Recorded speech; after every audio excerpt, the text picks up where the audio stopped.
Моего папу зовут Евгений, и я его очень сильно люблю, потому что он часто меня водит в KFC. Он по выходным любит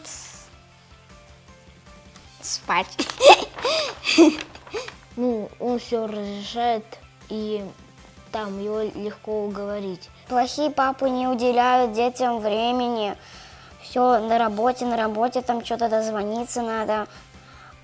А хорошие папы, они, даже если у них много работы, они, хотя бы немного уделяют детям времени.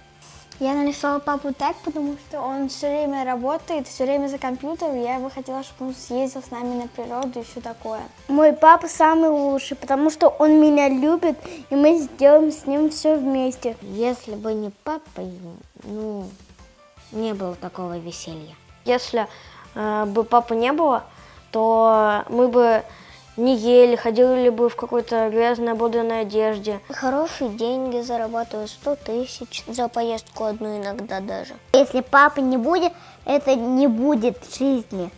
Папу нужно хвалить, его надо обнимать, любить. Если бы не было папы, тогда бы у мамы и у меня не было фамилии. Я просто так папу люблю. Мне папа помогает, когда я не могу нарисовать, нервничаю. Он меня очень красиво рисует. Это я уже нарисовала сама.